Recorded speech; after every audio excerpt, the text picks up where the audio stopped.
আমরা আজকে সবাই জানি যে আমাদের দেশের একটা গুরুত্বপূর্ণ দিন, যে দিনে আমাদের স্বাধীনতা সংগ্রামের হিরো, তার নায়ক নেতাজি সুভাষচন্দ্র বসুর জন্মদিন।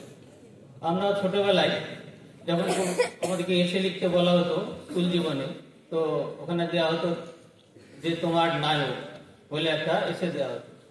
তো বেশিরভাগ স্টুডেন্টই কিন্তু নেতাজি সুভাষচন্দ্র বসু লিখে। এখন জানি না আমাদের স্টুডেন্টরা কি লিখে, কিন্তু এই যে ব্যক্তিত্ব, এই ব্যক্তিত্বকে কেন হিরো বলা হবে সেটা একটা ব্যাপার।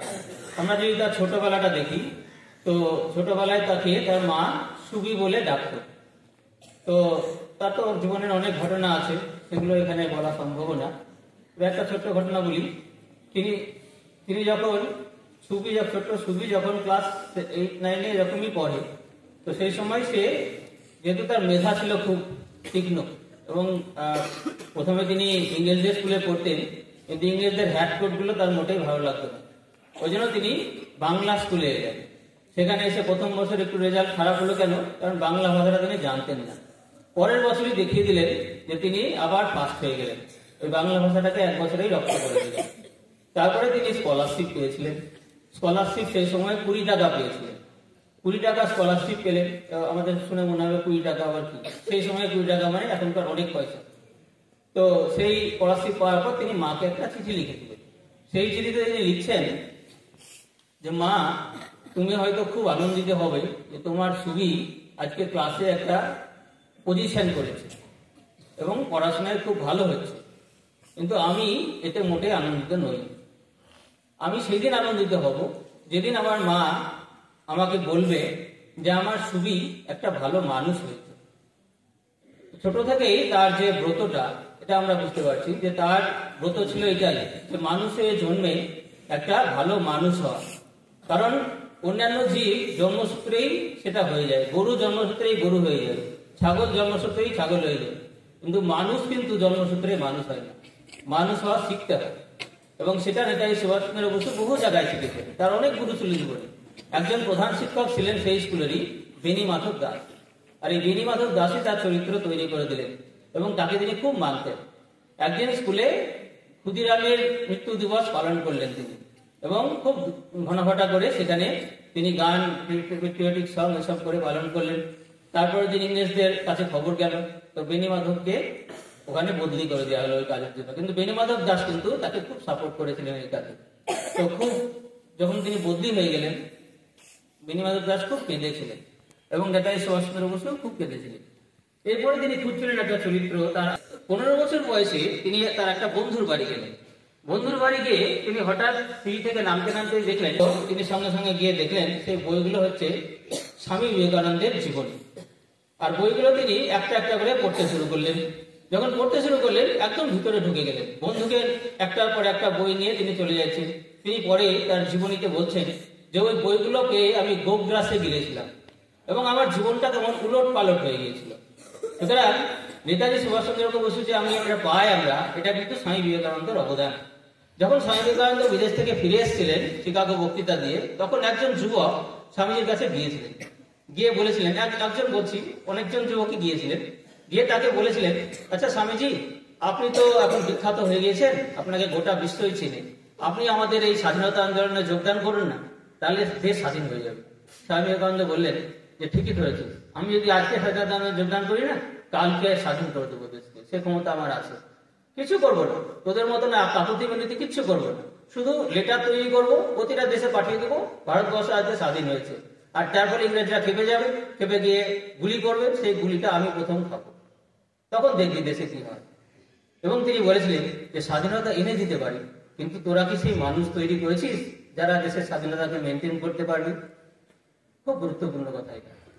আজকেও যদি আমরা দেখি, আমাদের দেশে স্বাধীনতা তো হয়েছে, কিন্তু সেটাই বহু অভাব। তো নেতাজি সুভাষচন্দ্র বসুও সেই মানুষ হওয়ার ব্রতই গ্রহণ করেছিলেন। আমরা সবাই জানি তার জীবনে তিনি কোনো সময় কম্প্রোমাইজ করেননি, অন্যায়ের সঙ্গে ছোট থেকেই কোনো কম্প্রোমাইজ করতেন না।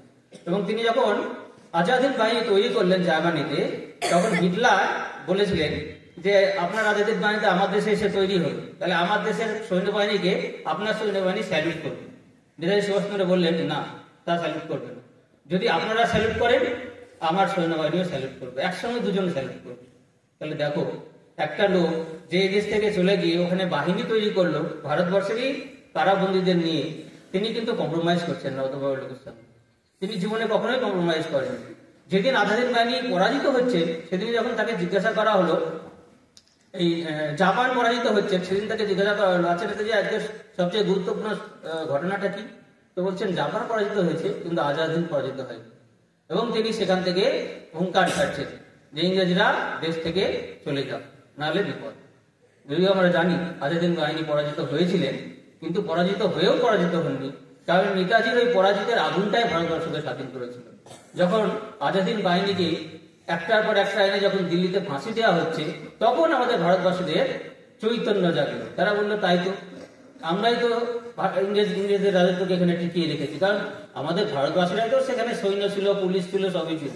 তাদের মধ্যে সেই বোধটা জাগলো, তাই তো ওরা বিদেশ থেকে এসে আমাদের দেশকে স্বাধীন করতে চাইছে, তাদেরকে এখন ফাঁসি দেওয়া হচ্ছে অন্যায়ভাবে, আর আমরা ইংরেজদের এই পদ নিয়ে বসে থাকবো।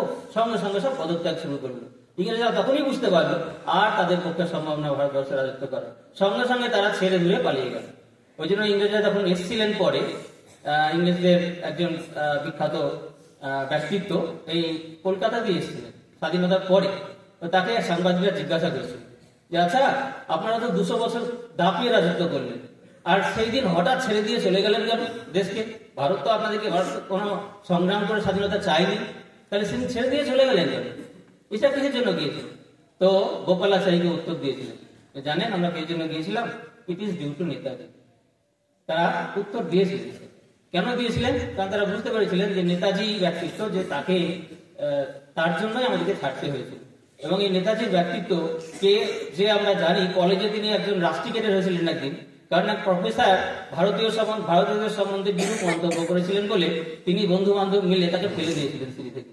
সেই প্রফেসর, আমরা হয়তো জানি না, সেই প্রফেসর যখন ইংল্যান্ডে গিয়েছিলেন নেতাজি সুভাষচন্দ্র বোস, তখন ওই প্রফেসর তাকে নিমন্ত্রণ করে খাইয়েছিলেন। খাইয়ে বলেছিলেন যে জানো তোমাকে কেন নিমন্ত্রণ করেছি? কেন? আমি ভারতবর্ষে গিয়ে একটাই মানুষ দেখেছিলাম, সেটা হচ্ছে তুমি। কারণ বাকিরা সব ছিল ভীরু আর কাপুরুষ, আর এই জন্য আমরা পছন্দ করতাম না ভারতবাসীকে।